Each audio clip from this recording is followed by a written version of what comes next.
this time, I'd like to call to order ZBA meeting on 4/1/2026 at approximately 6:37 PM.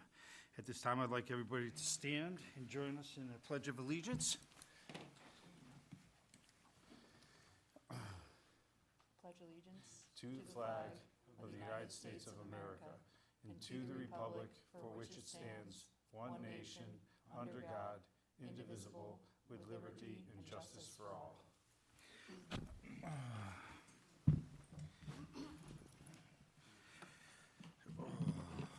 All right.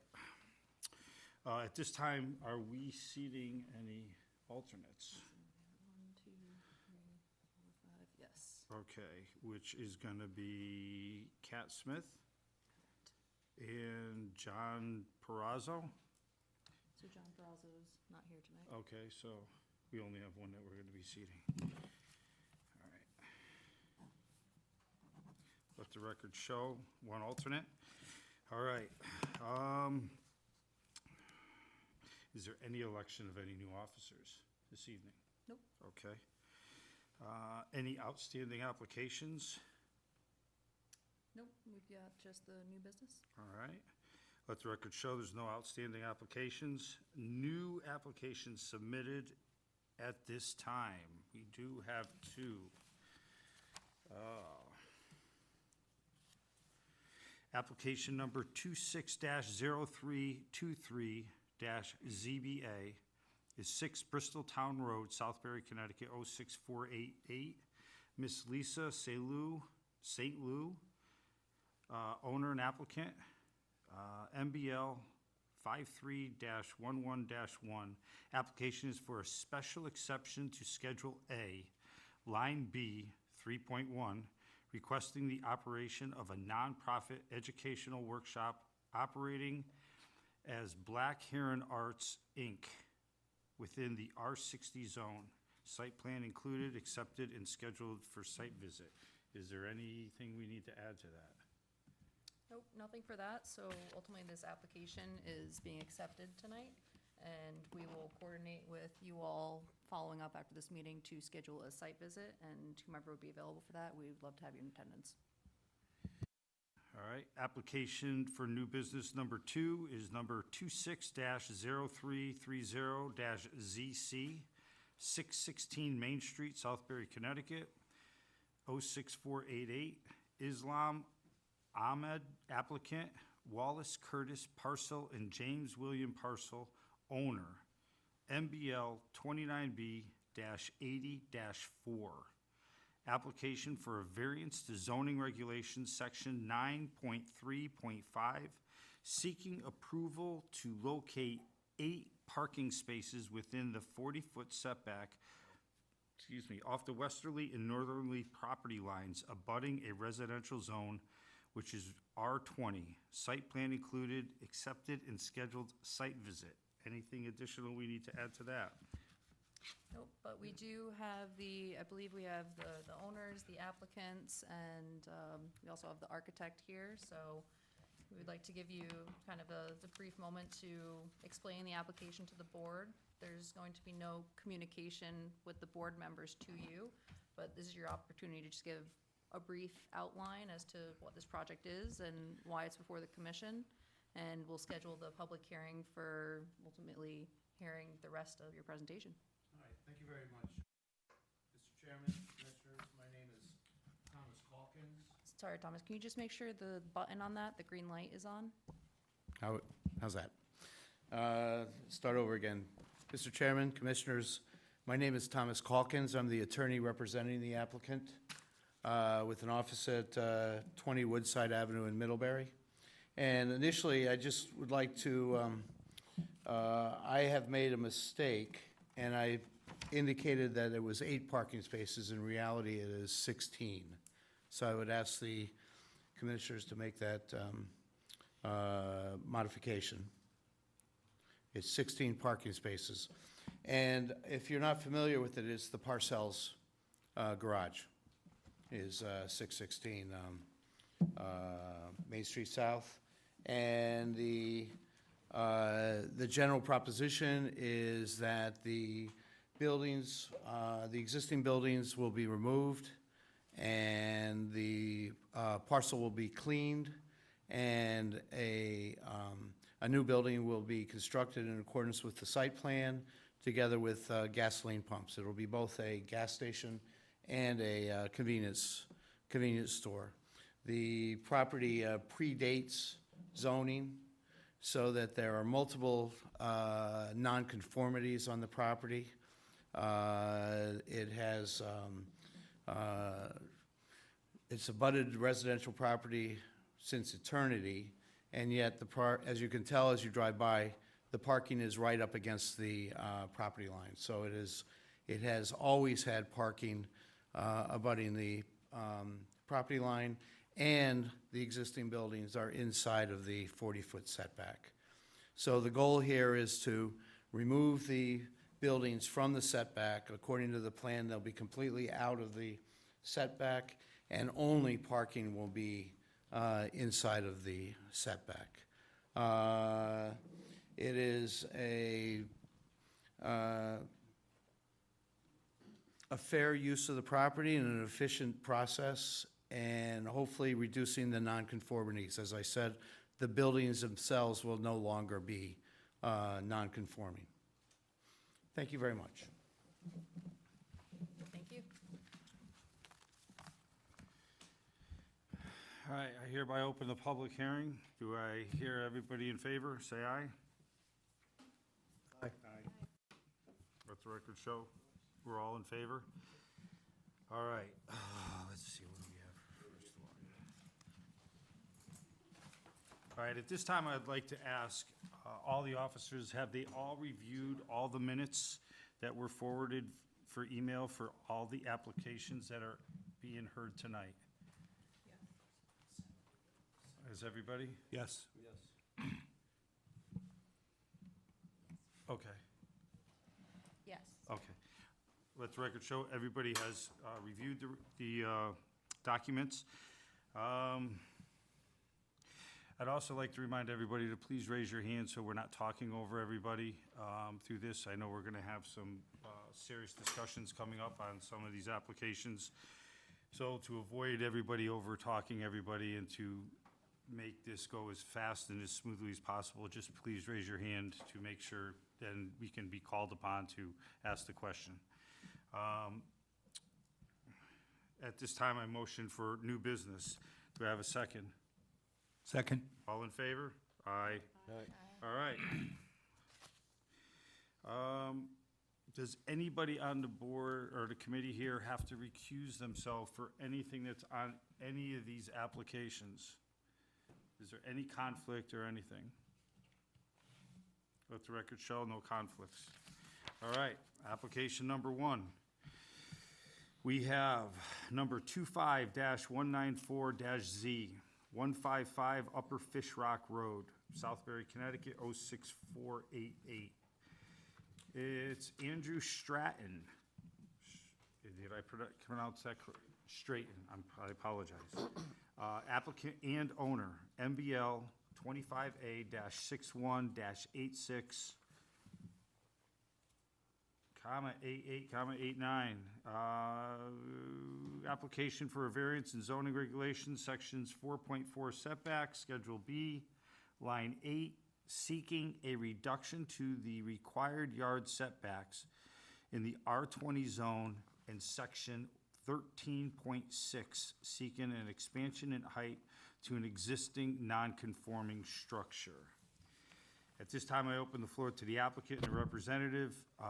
The applicant to please take the podium, make sure the green light is on, state your address to the board, and present any statements and documents.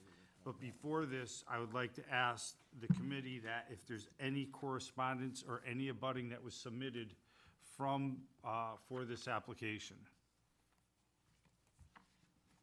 I did not correspond with anybody. I just found out about this meeting Monday. Okay. Do you realize that makes this an incomplete application? I did ask, saying that I was just informed of the meeting, and they said that I just needed to come and attend, and it wasn't necessary when they gave me a phone call about it. would like to make a recommendation for you to continue this so you don't lose anything on this, which is just a simple thing. It'll give you the time to submit the abutting properties, the correspondence that you'll need to go forward. Otherwise, you can withdraw the application. No, I'd like to continue. I just was not informed of. you know, Okay, yeah, it's, yeah. there's no harm, Yeah. it's not gonna affect any of the application, it's just gonna postpone it for 30 days is all it's gonna do. Okay. So there's no hindrance on part for anything on that. At this time, I would like to call for a vote on this application to grant the applicant a continuance. Mark, if we would, since he is here tonight, if he does want to talk on his application, give the presentation, allow him to present his application before the board, since the public hearing is open. That way, if any commissioners do have questions, that way they can be, represented accordingly. If there's any additional business that can also be addressed and brought to the next meeting, this gives the applicant the chance to hear everyone's concerns on that. Would you like to do that? Yeah, I can explain Okay. that. So it's a non-conforming lot.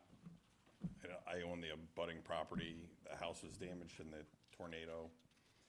I'm looking to just increase the height of the ceiling at a partial second floor and change the pitch of the roof is the main thing. That whole neighborhood is pretty old lake community, a lot of non-conforming lots. I think it would fit in nicely, fixing up a rundown structure and add to the neighborhood. That's pretty much all I have. So myself and Chris had taken a site visit out to the property, and we had noticed that it was in a very dilapidated state. I'm not sure if you've had correspondence with building department or anything on that, but from our end, what it is that he's proposing is adding a second floor on a partial portion of the structure. There's also a deck addition on the front that you're Yep. also Correct. requesting. There was a partial deck on the side of the house that was damaged in the tornado. So So we it'd be do expanding of that. have the survey here, which sometimes it's easier to see in person if everyone wanted to view it. It's indicating where the second floor addition is going to go vertically. Additionally, there's also the modification to the shed roof line, replacing that with a taller gable roof line. Now, both of these are an expansion on a non-conforming footprint. So we do have regulations stating that an expansion is considered a footprint change as well as anything in height. So the current structure is 12.4 feet from the property line, whereas the required side setback is 15 feet. And the front of it is 21.1 feet, whereas the required yard setbacks are 30 feet. So you do have the encroachment on the expansion in that sense, which is what he's before the board for today. I mean, it really doesn't have any purpose of questioning on any of this, right?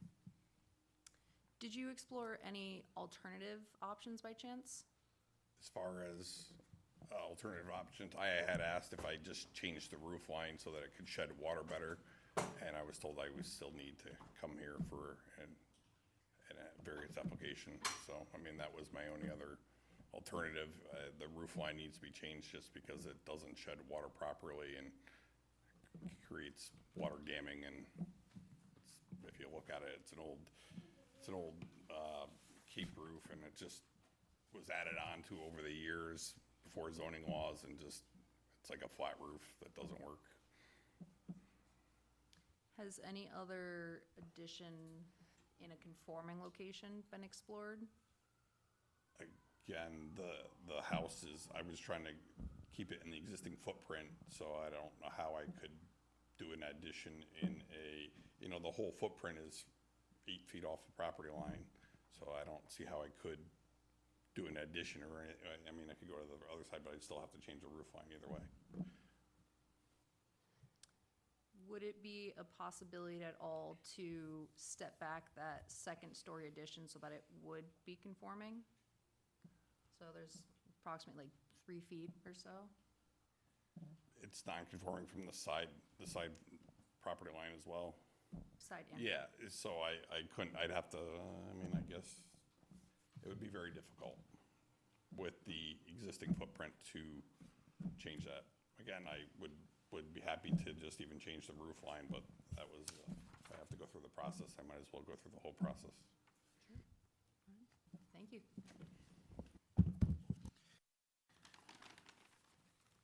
So what do you want to do? Do you want a motion to vote on to do a continuance?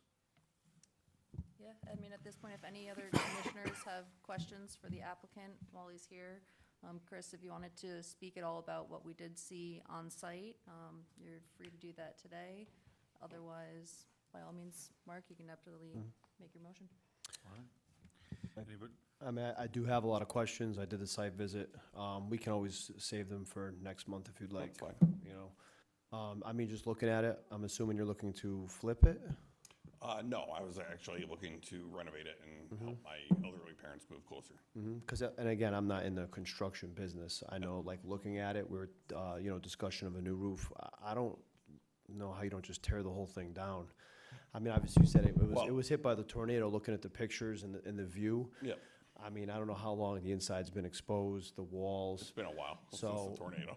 You know, my thing was, if, that looks like a complete, again, I'm not in that business, but it looks like a complete tear down, including the basement. It doesn't even look functionally sound, structurally sound. Yeah, so the idea was to, you know, use the existing footprint and salvage what we could.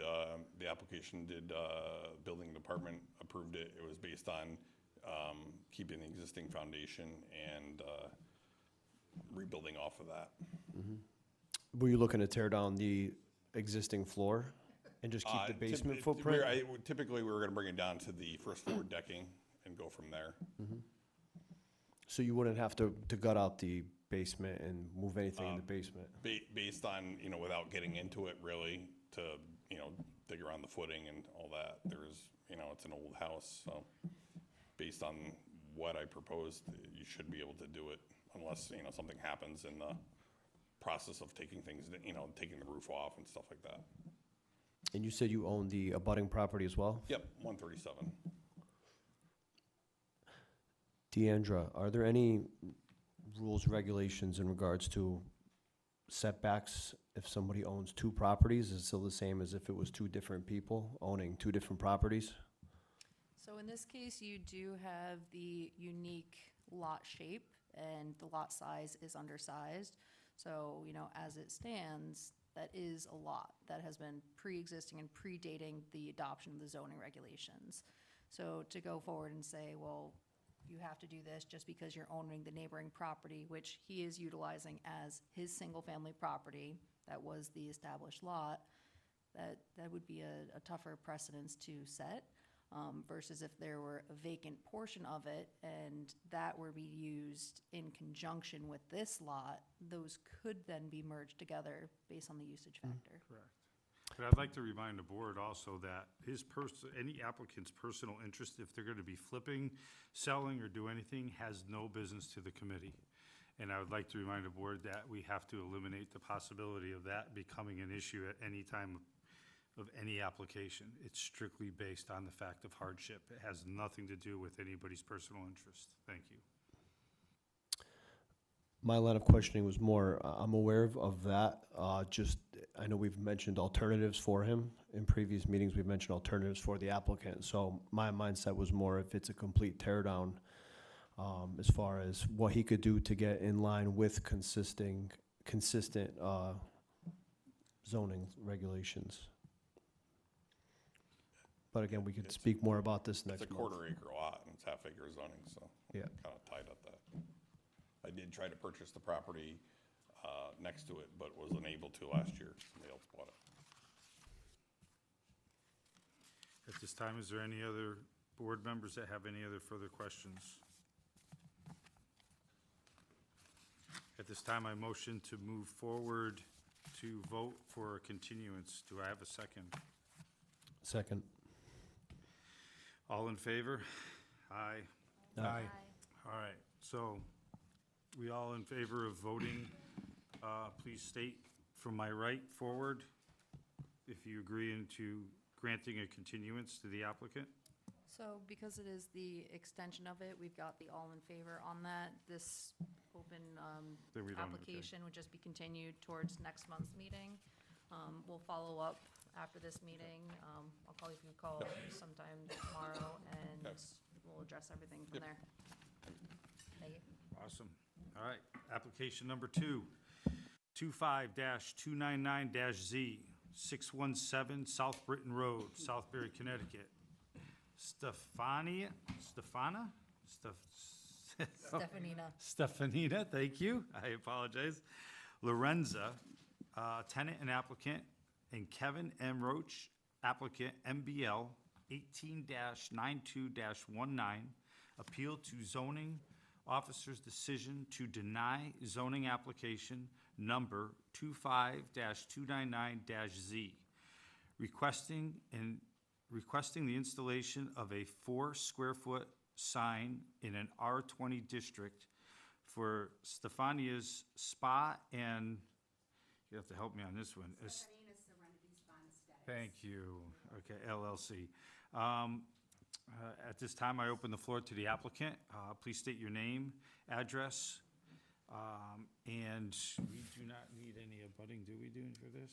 With this one, this is an appeal, so just so the commission is understanding that during this public hearing segment, I am not considered part of the board presentation. I will be, presenting my case as to why I had denied the application. Then we have the representatives of Stefanina's Spa here to also state their case. You may ask us any questions at that time. Ultimately, once you close the public hearing segment, discussion is made amongst yourselves as commissioners. You can direct any questions towards Jordan pertaining to like clarity on the zoning regulations or any information that has already been presented physically to you, but I would not be able to answer any questions once that hearing has been closed. Okay, you may proceed. Good evening. My name is Kevin Roach. I represent Stefanina's Serenity Spa and Aesthetics. It's located at 617 South Britton Road. This is about a sign for the specific business, which is, I believe you have photos of already, but I will provide an additional photo of the sign. May I approach? Yes. There's the current sign. It's a 2x2 sign, and just for the committee's sake, this is the size of the sign. The current regulations would call for a sign of this size. The sign and lighting was selected following multiple conversations with Mr. Sullivan, the president of the South Britton Historic Commission. Ms. Lorenza filed an application for a certificate of appropriateness with the district commission. That was approved. I have the approach again. Here is the approval. The sign is currently in place.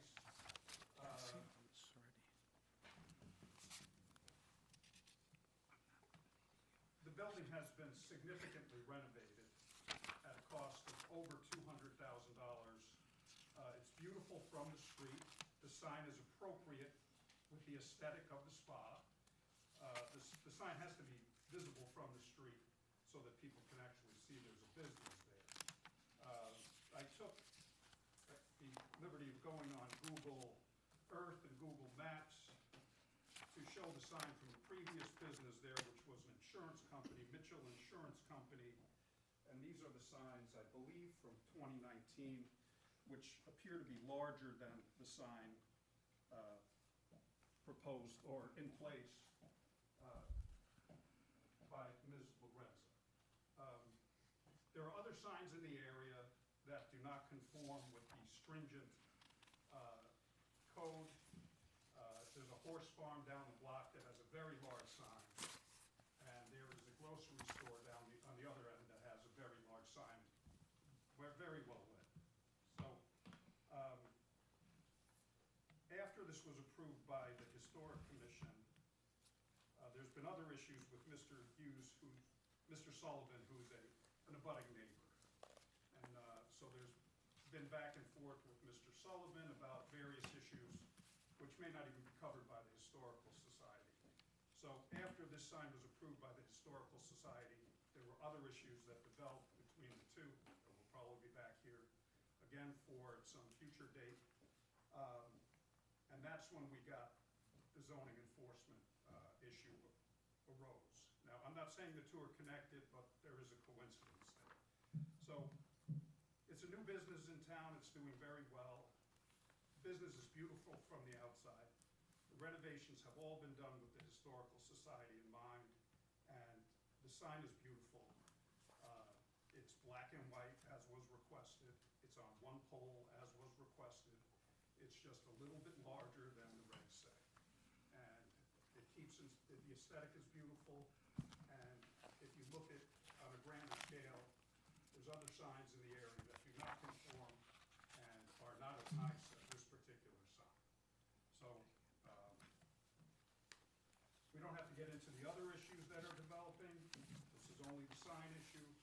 So, we're asking that the application, our appeal be upheld.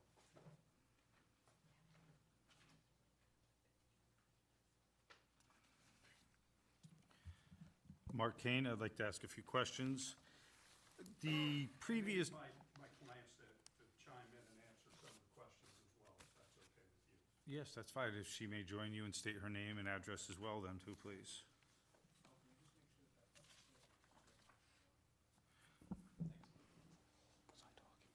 I think loud enough, you projected well, so there's no reason I shouldn't have picked it up.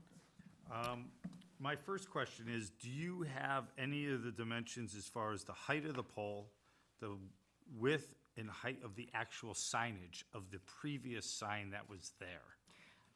First of all, my name is Stefanina Lorenza. You asked that. Oh, I'm sorry. And the original sign post was 10 feet high. I'm sorry, 9 feet high. And it was illuminated with LED lights that were, no, they weren't solar. No, they were LED lights, and they weren't even facing up towards the sign. They were facing, and a lot of residents were complaining, the traffic going both ways, because at nighttime, the signs were so bright, or the lights were so bright that it was, affecting the drivers, and that was never corrected. And the sign post or the lights that were there were never corrected. what And the was- size of the sign was Okay. never corrected either, which was bigger than what I have. I have a 2x2, but unfortunately, it's been taken down, and the landlord has it. Has which, the old sign? The old sign, Okay. yes. Can you give approximation of comparison to what the sign, because it's hard with the angle, it's tried to, From the other business, I believe it was 2x3 it was. so 2 foot wide by 3 foot high? Yes, yeah. And your sign is 2 foot wide by 2 foot high? Mine is 2x2, And what's the height of your post now that you have? 5 feet. 5 feet. You did do a very nice job. It is an attractive-looking building. I've driven by it many times. I put my heart and soul into it. That looks very nice. I did put a lot of money into it, but I was happy to, because I love it there. Do you need to look anymore?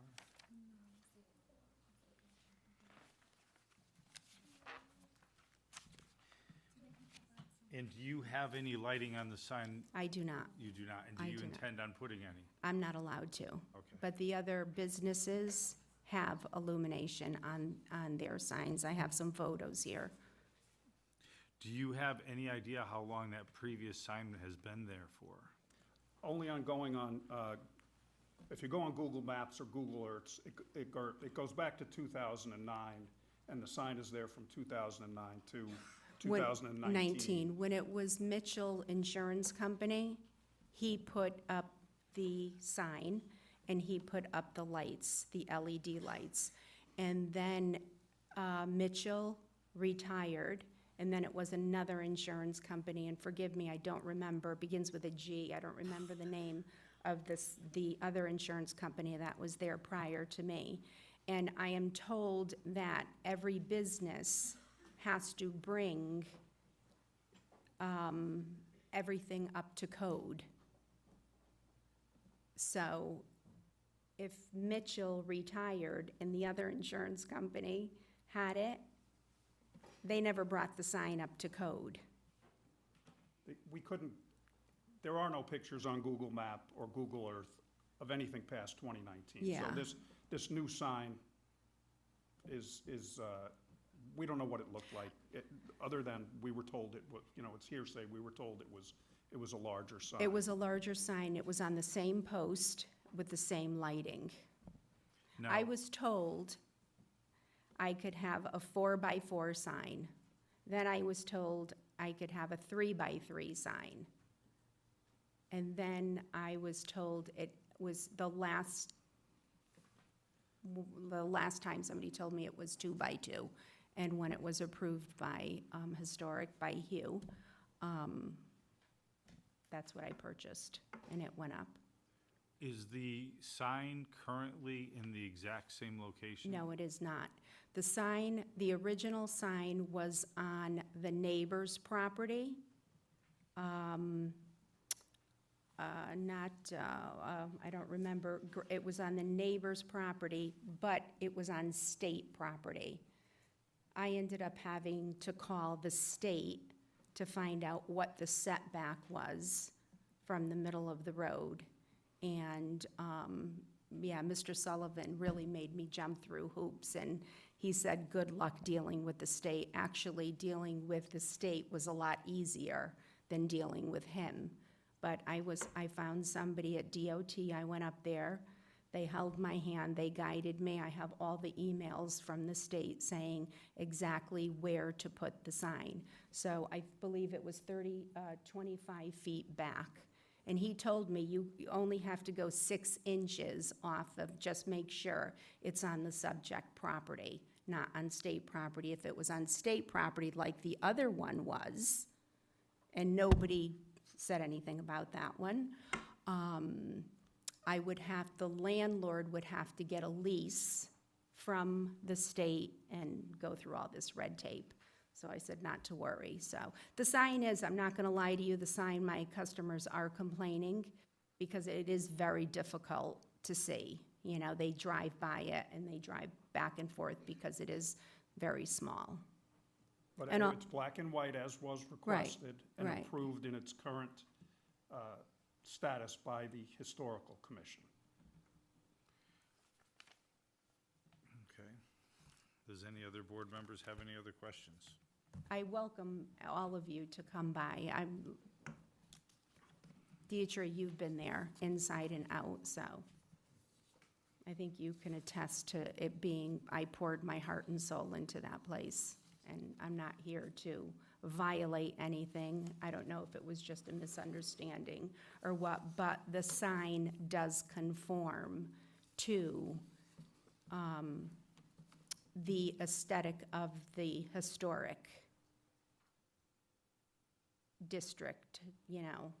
And again, I was told that I could illuminate it, and then I was told I couldn't. Then I was told I could, and then I was told that the lights have to point down to it, and so it wouldn't encroach on the, you know, oncoming traffic. So I was getting a lot of mixed signals, you know, and it was very, very, you know, it was very frustrating.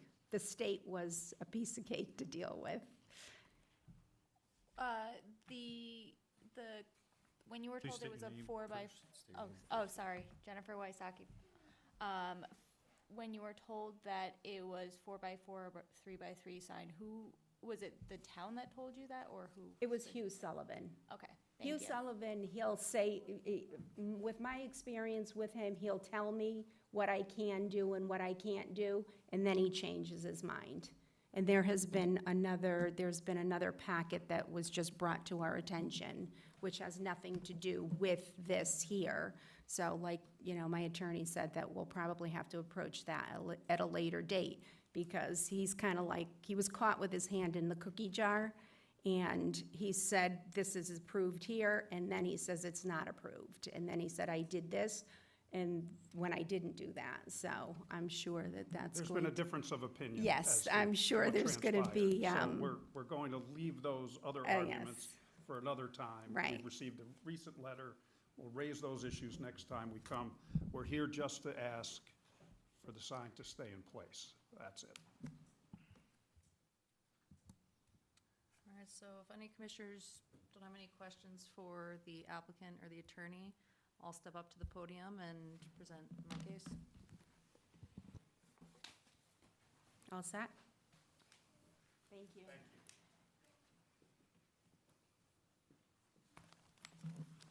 Deandra Nevin, zoning enforcement officer. So when this application had originally come through the online portal, upon reviewing it, the largest thing that stuck out to me was that it's 4 square feet, which per our regulations, 10.7.3, pertaining to a personal office and customary home enterprise signage, one sign not exceeding 2 square feet on the subject or lot premise. The highest point of a freestanding sign shall not exceed 5 feet in height. Freestanding signs shall not be illuminated. And based on that criteria, that's what I was basing my denial off of. It is a commercial operation within the residential district, which is why it's falling under this personal office customary home enterprise regulation. Mark Kane, you're stating that it's in a residential, but it's zoned as a commercial? So the use is a non-conforming use in a residential district. It is, and has previously been used as office space, it's been used as spa, it's currently now utilized as a spa. So the use itself is a commercial usage, but the property is zoned as R20, which is residential, which is why it's falling under different guidelines than a commercial sign that might show up on Main Street. And what is the sign regulation for a commercial property that would be similar to that if that property was in a commercial zone? So there are different criteria for that. We do have 10.6, which outlines everything associated for signs in a commercial district, but those specifically would not apply here because it is in the R20 being a residential district. And having a previous sign that is shown for as much as 10 years prior, that is actually larger and illuminated, does that give anything as far as being grandfathered in? So it is a new location for the sign, so I am treating it as a new sign, which would have to conform to the regulations being 2 square feet, no taller than 5 feet in height. So to be clear, if she was to have taken the existing signpost and left it where it was and put the existing sign that she currently has on that post, would that then be complying with the grandfathered clause? From that aspect, being a one-to-one conversion, but then you're going into the area of it being not on private property, which is not within our jurisdiction to regulate. At this time, do any other board members would like to ask any questions? Chris Mooden, I noticed she has some emails here from the state. Is there anywhere else on that property she could move it to? Be So in this- compliance with the regulations? The sign location itself is not the issue, it's the size of the sign. So the sign would have to be reduced by 2 square feet in order to meet the criteria of our zoning regulations. The location itself, it is on private property, she has relocated it, she's corresponded with DOT, that's part of all of the documents that were presented as part of the application. So the location is conforming.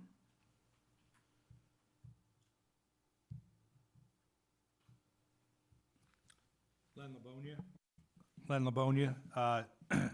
Do we know if there are indeed any other signs on that street or that area that are in excess of the current requirement?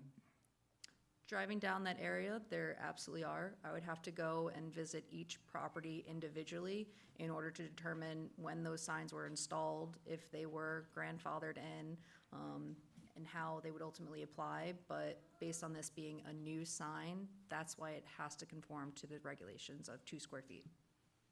Thank you. Yep.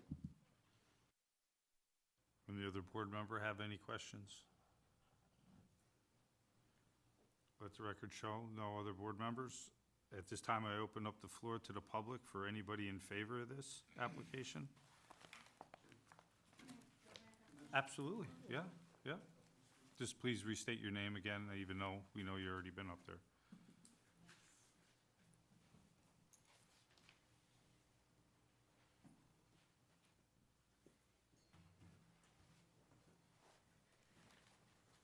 Stefanina Lorenza.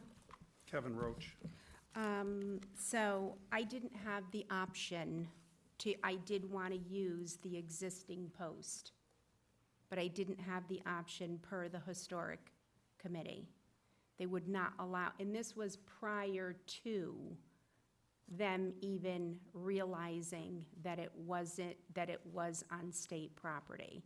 They didn't know it until they made me go to DOT. All right, so, I was gonna use the existing sign, and just put a sleeve over it because it's deteriorating. So I had Sign Pro, they were gonna make me a sleeve, but like I said, per the historic committee, they told me that I could not use that existing, sign at all. So that's the reason why it was moved. And then, like I said, Mr. Sullivan, advised me that I would have to go through the state and do this and do that, and I did all that. I dotted every I and crossed every T. You mentioned about other businesses there, and in the historic area that have larger signs that are illuminated. I did take some pictures, and this 600 South Britton Road is diagonal to my building. I'll pass it over to you. And they have this big wooden flag up there. That's not in compliance. Then we have the convenience store. Again, a big sign that they made, and this is in front, and the whole building, you could see, is so well illuminated, you could see it from Mars. All right, and then on the side of the building, they also have the convenience store, another big round sign, again, illuminated, and it's not supposed to be. The horse farm, just the beginning of, what is it? Is it 172? Is that what route it is? What route is Yes. South Britton, Yep. 172? Just at the beginning of the, Yes, on the right. historic there. Yep. So they have two huge signs, bigger than a sheet of plywood. I don't know how big would you say they were. And one is on private property, the other one is on state property, and then by the mailbox, there's another one, which is right by the curb. And then you also have, on the same side of the horse farm, just past the horse farm, there is another 4x4, and it must be a handyman that lives there. So 2x2 sign that's right by the curb, stuck right in the ground. I believe it's Jim Sear, and he's advertising his, handyman, hire me, and it's got the telephone. So there are, and then this is not in the historic, but this is the rehab center just before the historic, and that's a very, very large sign. So, But I do believe that was probably commercially zoned. Yes, so it's. and your- another thing, had I had known that I was never told prior to signing my lease, when I was showing interest in the building, I was never told about it being in a historic district. I was never told that it was commercial in an R20 area, because I chose that building because I fell in love with it. It's adorable. But I had plenty of opportunities to rent on Main Street. And had I had known it was gonna turn into something like this, I would have never rented. Like I said, I welcome all of you to come and see what I did to the place inside and out. It's not my building, but I know Kevin mentioned that I spent, it was close to $300,000, just shy of 300, and I'm just a tenant there. I'm not the owner. And we're not disputing that this is residentially zoned. All we're asking is similar treatment to the previous tenants and something that will alert people that there's a business there. I mean, a 2x2 sign is small. It's very, I don't know if anybody drives by there, but I think if you look at my sign, like I said, everybody says, oh my God, the sign is so small. Can't you light it up? Can't you do? No, I can't, and so I just do the best that I can with it. But you would never know it's not in compliance because it's not much bigger than what it's zoned to be, compared to the other ones that are there. It's not a homemade sign. It's not a homemade sign. It's a professionally made sign. It was made at Sign Pro. It cost me, the sleeve cost me money, the sign cost me money. It's not something that, it's not this cheesy thing that went up. It fits the property. It fits also the aesthetics of the historic decor Nature of it doesn't stand out. You wouldn't drive by there and say, oh my God, look at that sign. It's not so contemporary. It fits the area. Yes. Len Labonia again. Ms. Lorenza, do you know the approximate cost to purchase and install this sign? I don't have, I actually probably have my file in the car, but it was over probably about $3,700. The Okay. sign alone, minus the Sign alone. post. Okay, so a denial would obviously cause you to spend a significant amount more money to... Probably the same amount of money to Okay. have another one remade, yes. Okay, thank you. Can I just ask a quick question? Yes. My name is Lisa Antrim. I might just be a little bit confused, but it says that you were notified in November, and then on here it says that there was no response from you. Where was the lack of communication, I guess, is what I'm trying to... I was notified by who in November? It says that they requested a revised set of drawings in November, and then it says, since I received no response, I contacted the applicant through the online portal requesting a revised set showing the sign with the maximum size of 2 square feet. Who's they? I'm honestly not sure who that I is referring to. I don't know if that's Deandra or... If I may, I Okay. can definitely Yeah. answer that for you. Okay. So the online application has a place for comments to be communicated with the applicant directly. So those were where those communications had ultimately striven from, where those had been sent through the portal that had been gone to the applicant's communication, which would have been your email, that would be on record. And that's where I had requested these multiple times for various iterations, meeting the 2 square foot requirements. So did you not see that, I guess is what I'm asking? The sign was already purchased. I don't know if that was, I must have missed those because I'm always very good about either responding to either Ms. Nevins or Jordan. I don't know his last name. And actually, Jordan has been very, very accommodating and held my hand through things. So if there was something sent to me, it was I probably didn't see it by error because I've always responded extremely quickly.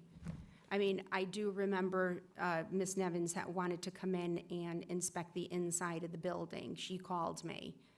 And I believe the time was changed a couple of times. And yeah, sure, come on over. So it's not like I neglected. I would never purposely neglect responding. After the red tape that I went through with the historic, it was, I think when it was approved there, I was like, yes, it's approved. So if Ms. Nevins or anybody from zoning sent me something, I may have missed it. Honestly, I'm still not aware of it. I would have to go back into the portal or whatever. Regardless of those emails, the sign was already purchased. So we'd still be standing here. Okay, thank you. Yeah, I mean, my file will show it. All set?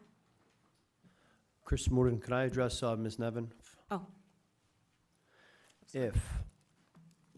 If this was zoned as a commercial, would there be an issue with the sign?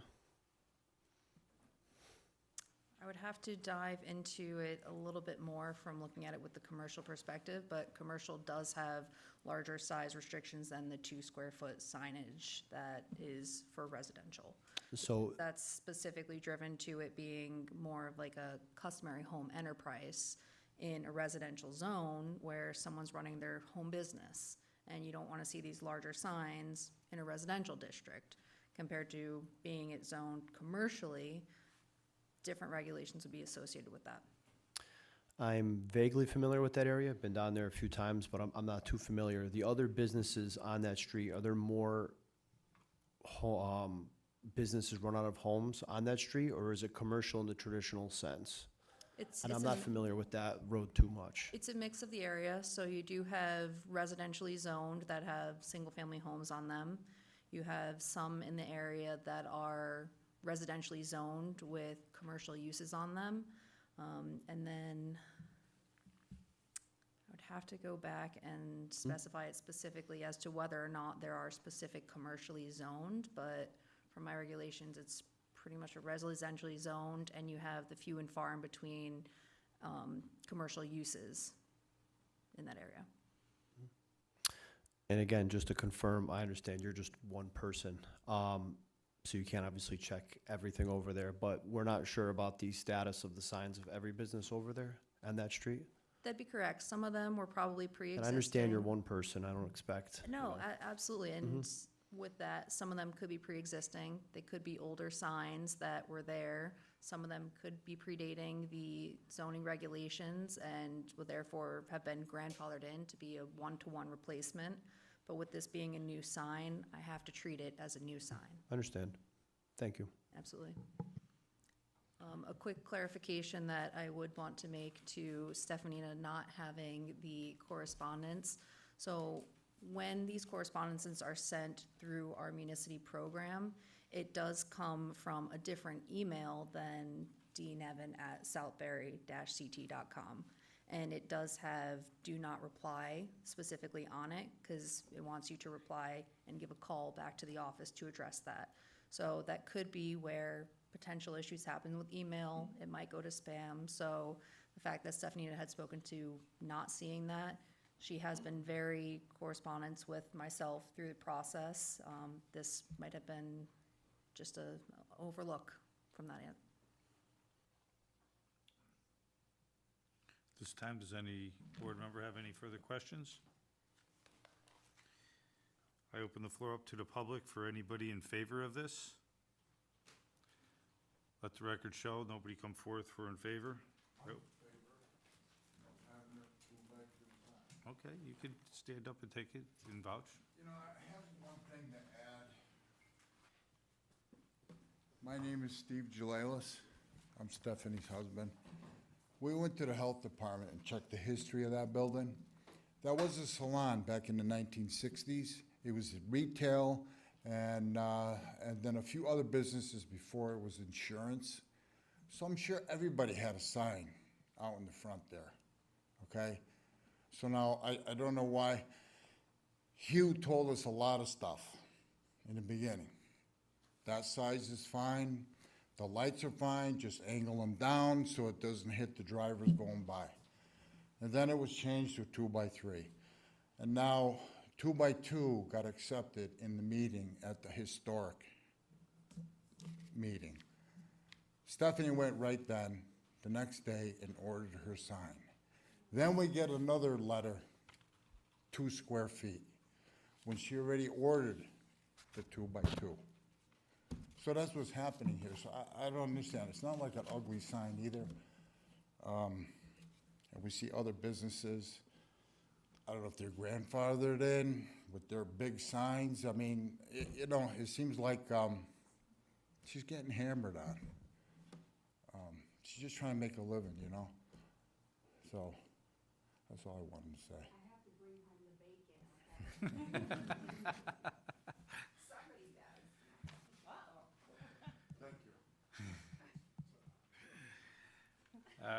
All right, at this time, I open up the floor to anybody not in favor of this application. Let the record show, nobody come forth for not in favor. At this time, does anybody have anything they want to add, discuss, or do anything for this application? Let the record show.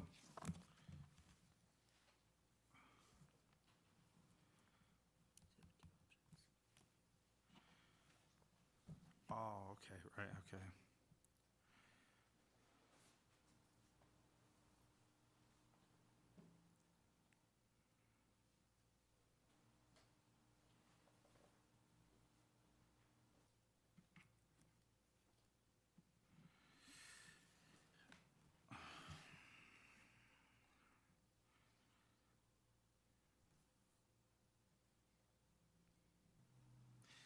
All right, at this time, I make a motion to uphold the zoning officer's decision to deny the zoning application number 25-299-Z for the installation of a 4-square-foot permanent sign in an R20 district. Mark, did we close the public? No, we didn't, but you, We'll want to do that first. oh, I apologize, that's, okay, so we're gonna hold here, okay, yeah, all right. At this time, I'd like to close the public hearing, all in favor, or second, have a motion to second, Jennifer Wysocki, second. all right, all in favor, aye? Aye. Aye. All right, so now you want me to read this? Okay. All right, so, I make a motion to uphold the zoning officer's decision to deny zoning application number 25-299-Z for the installation of a 4-square-foot permanent sign in an R20 district. At this time, I call for a motion to vote on this. Do I have a second? Second. All right. Anybody want to uphold? Let the record show that no officers are voting to uphold the zoning enforcement officer's decision. I make a motion to reverse the decision of the zoning officer's decision to deny. So you're only gonna make one, so that was the motion to uphold, and I'd be asking, you have the motion, now it'd be all in favor for upholding the decision. But nobody voted to uphold it. So you made the motion, Yeah. and now it would be getting all in favor. Correct, but nobody, so why, nobody's in favor of it. So why would I ask who's in, I asked everybody. So, correct, so you'd be voting on that. You made the motion to do that, now you have to vote. So are there, how many yays and how many nays for that? But I asked anybody if they were in favor of upholding it, and nobody responded So to it. you got a second, Correct. technically lands the motion, right? So you got a second that upholds the initial motion. Then you want to hear from everyone. We'll do an all in favor count. You might get one member, you might get 0 members, but at that point, we have none in favor or all in favor, but we have a count at that point. So me asking if anybody's in favor first on this, I have to ask them who's not in favor as well? No, if that was your wording, motion for upholding the decision. That's what I second read. To uphold the decision, all in favor, crickets, then the motion does not carry, would be the formality that we're in. So then So we we would, need the all in favor at this point. oh, all in favor then, I apologize, I thought I did that. That's all right. All right, all in favor? Let the record show, there's no in favor. Yes. So the now motion you doesn't- want me to read the second? No, the motion doesn't carry to uphold, so then you'd move right into reversing the decision like you were doing. Correct. Yep. Yep. You're on track, you're good. So I just missed the one, That's it. okay, I thought I did. I apologize. All right. I make a motion to reverse the decision of the zoning officer's decision to deny the application for permanent signage installation at 617 South Britton Road, in motion for the zoning officer to approve the installation of a 4-square-foot permanent sign installation on a private property. At this time, I call for a vote. Do I get a second? Second. All in favor? Aye. Who is in favor, and please state your name, of approving and reversing the decision by the zoning officer? This is Kat Smith. I'm in favor of reversing the decision. Jennifer Wysocki in favor. Chris Smoot in favor of reversing the decision. Len Livonia in favor of reversing the decision. Mark Kane in favor of reversing the decision because I feel it fits the area, the signage with the property and the surrounding signage that is along the same route. Lisa Antrim in favor. All in favor, say aye. Aye. Aye. Motion is reversed. Thank you. You're good? Thank you. Thank you.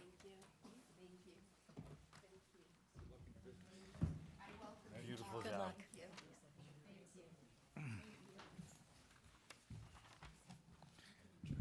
You're welcome.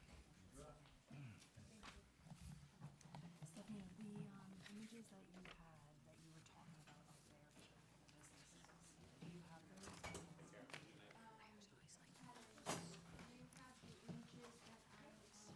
These ones right here? Yes, perfect, great, thank you. All right, I'm gonna drop off some, welcome cards for everybody. I wanna see their treatments, even you men. Thank you. Thank you. Thank you. All right, at this time, I motion to close the public hearing. Nope, there's No, we gotta, this. closing it on that application. That was On already, that that was already application. done. That was already done, and we motioned. So now we're motioning to open the third. All right, I motion to open application number, or to the next application. Do I have a second? Second. All in favor? Aye. Aye, all right. Aye. Application number 26-022-ZC, 92 Glen Lane, Southbury, Connecticut, 06488. Brian Catlin and Katrina Sweezy, I'm sorry. Owner and applicant, MBL 33-22-13, application for a variance of zoning regulation, Section B, Line 8, seeking a reduction to the required yard setbacks in an R60 zone. At this time, I ask the applicant to take the podium and any representatives with them and state your name and address, please. And do you have any abutting neighbors? You do. Would you mind submitting them to? We'll get there. So my name is Katrina Sweezy. I'm the property owner at 92 Glen Lane. So we have not received back the green confirmation slips from this meeting. I still have those from the prior meeting, because this is the second time we've been in front of the ZBA for and notifying regarding this particular.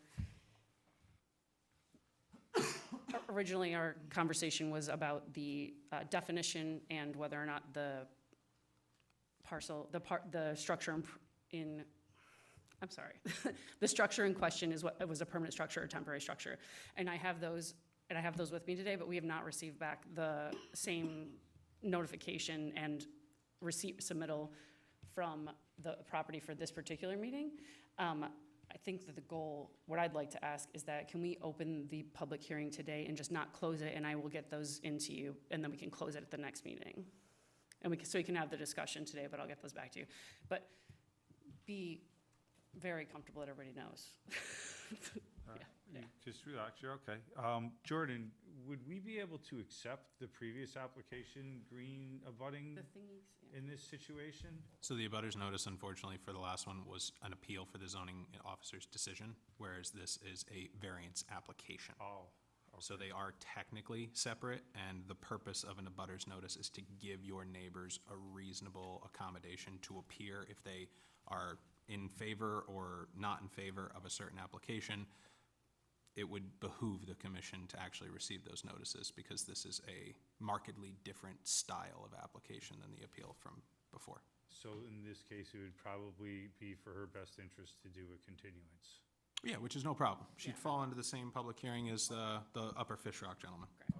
Yeah, so that was the Is request. there anything you would like to say prior to, or Oh, prior to, I'll just get going. do it? Yeah, right, so, there are a couple people here who weren't here last time, so just FYI. The structure in question is a gazebo that's on the property, at the top of our property, at the end of a cul-de-sac, and we have a property that has a very steep topographical angle down towards our house. Our house is down and away from the road, and the structure is put in place to be a support for bus stop for our children, and like a community gathering area, which all of the members of our community and our road utilize on a regular basis. That being said, our original request was to challenge whether or not it was a structure. Today, we're here to ask for a hardship variance based on the ZBA's authority to approve an exception when you have a hardship. Okay? And you can ask questions as we go, but, so, thanks for the opportunity to speak this evening. I'm here to respectfully request a variance for the existing gazebo at 92 Glen Lane that encroaches upon the required setback to the road. At the outset, I'd like to acknowledge the purpose behind setback requirements. These regulations are designed to ensure adequate space between structures, promote privacy with neighboring properties, and allow for proper maintenance access and prevent overcrowding, and allow for emergency vehicle access. However, in this particular situation, none of those underlying purposes for setbacks are compromised. The gazebo's location does not impact the privacy. Largely due to the property's position at the end of the cul-de-sac and its orientation, there remains ample space for maintenance access and access of public vehicles. And the structure doesn't create any sense of overcrowding or overdevelopment on the lot, and all members of the community are in favor. The property also presents unique physical conditions that distinguish it from the others in the area, or that allow us to have additional usage that other things wouldn't. Being located at the end of the cul-de-sac, the lot has an irregular shape. Our lot has an irregular shape that limits where the structures can reasonably be placed, as well as the topography of the property, its slope and variations in grade, which further restricts usable space on our property.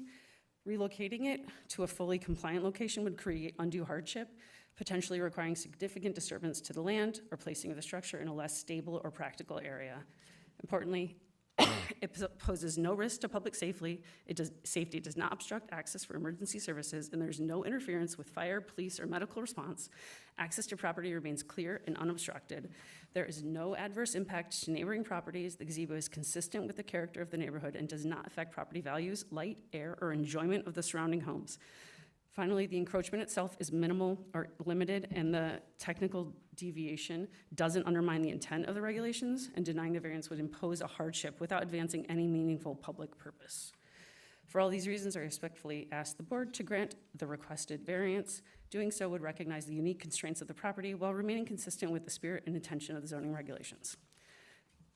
In addition to that, again, some of you have heard this before. Those of you that haven't, we have supporting letters from 7 of our neighboring properties, those that are required to receive the green slips, supporting the existence of the structure and the maintenance of the structure, supporting the use for our children, how it improves community, improves our neighborhood. It encourages other people to want to own property in our area and want to move to be a part of our community, and only adds value. Again, no one complained about this structure. Everyone is in support of it, and I believe that a variance in this case is a reasonable approach.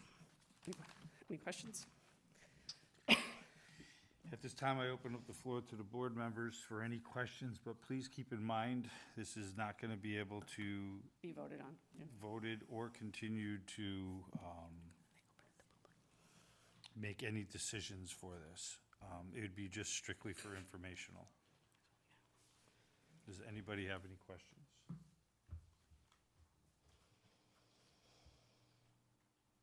Also, apologies, we previously submitted pictures.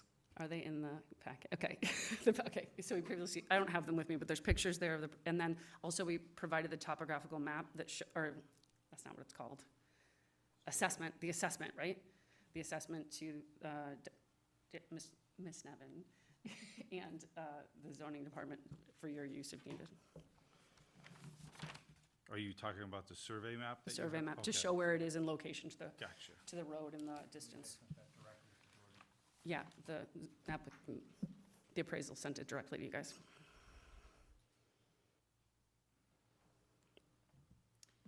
How do you plan to address the fact that this structure is on the borderline of both 92 and 84?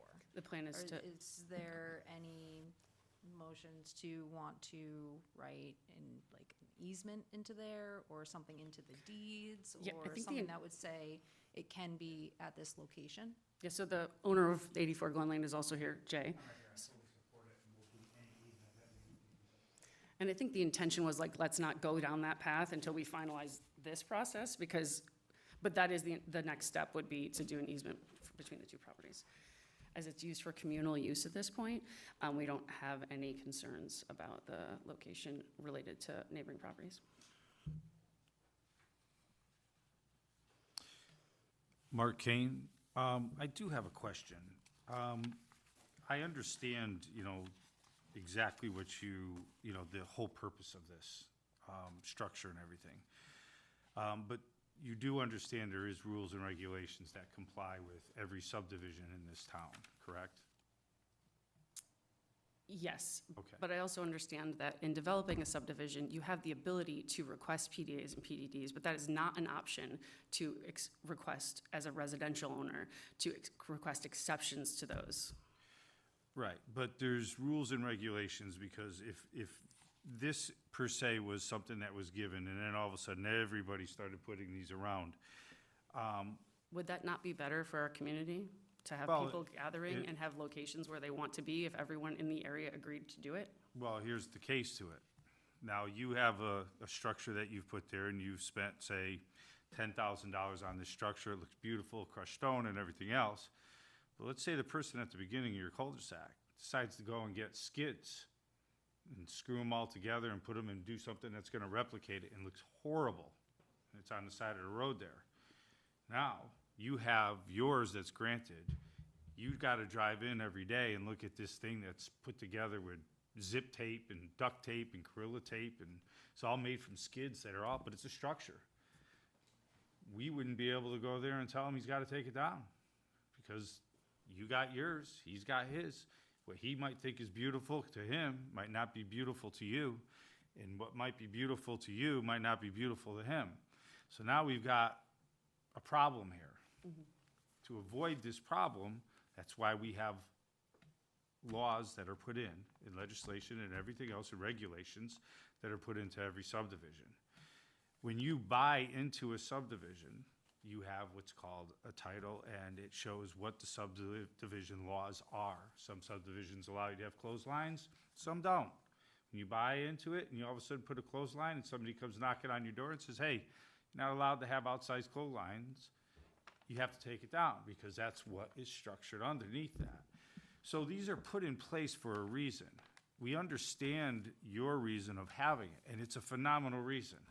But you have to understand now on our part, the people that are up here are here to enforce the laws that the town and the regulations that the town has to tell if or you can or cannot do. And sometimes it's an unfortunate situation.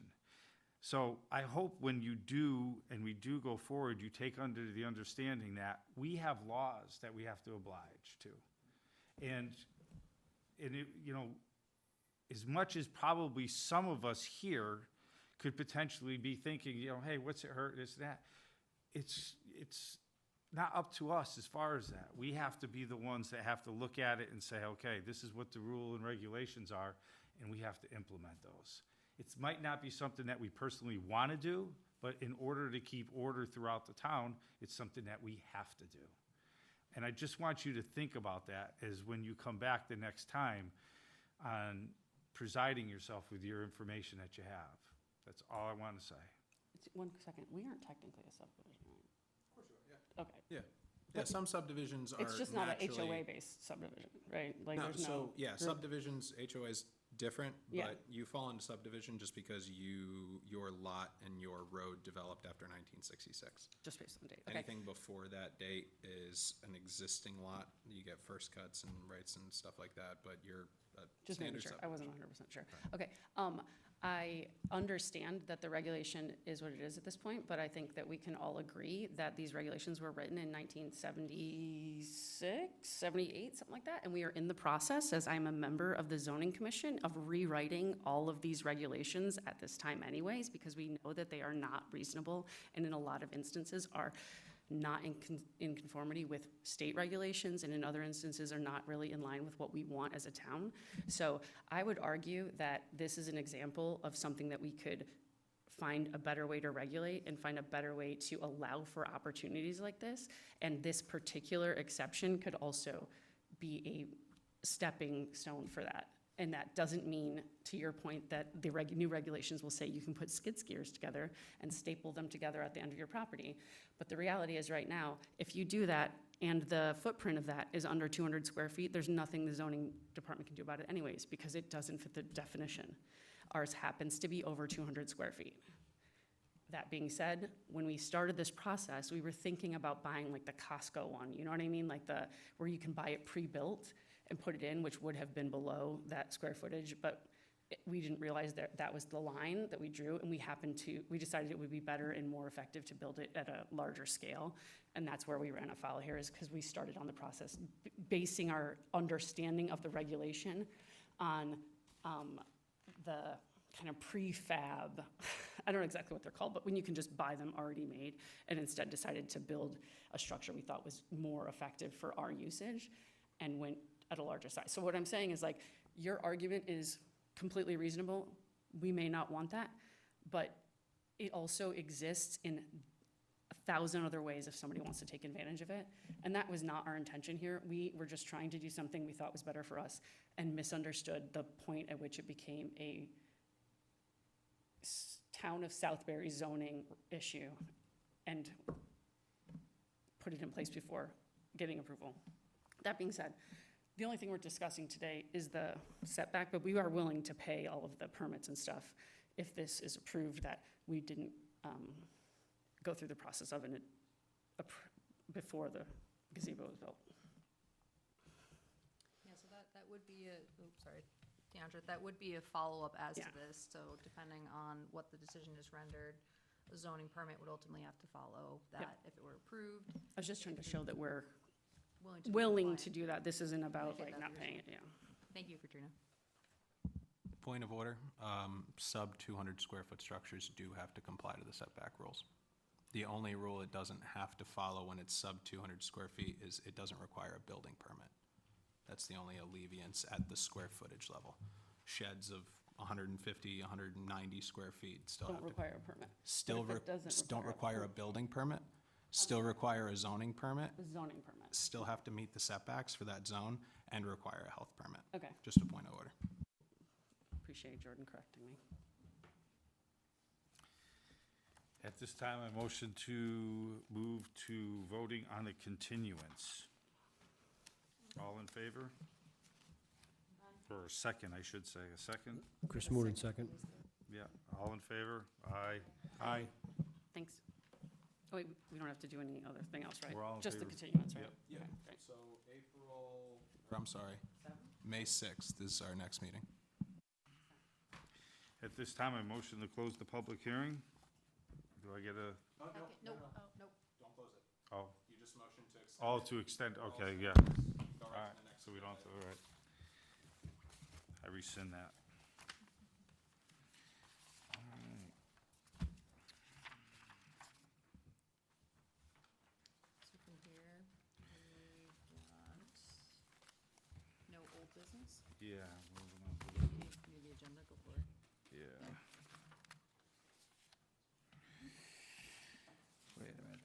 a second here. Let me go to this. Here we go, right there. So, we've got no old business, Yeah, now we're no. gonna go into other business. No, I'm looking for my, here we go. Okay, I got these all mixed up,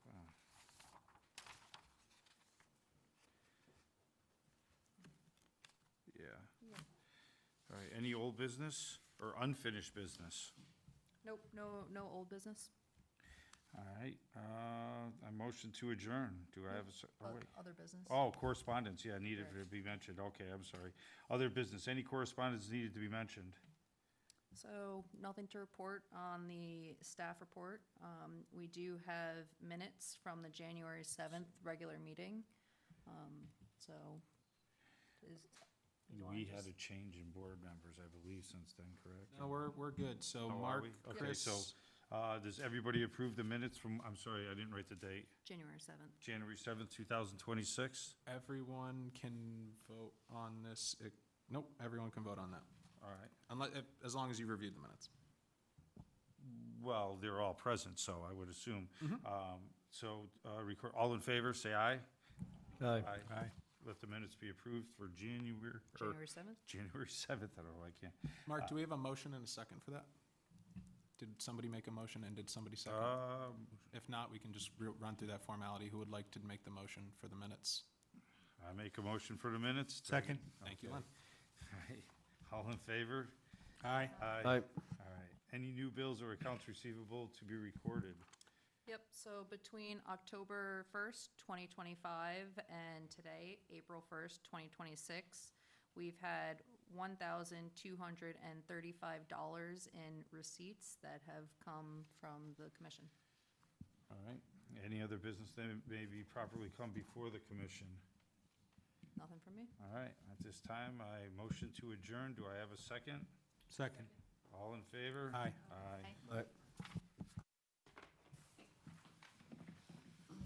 So,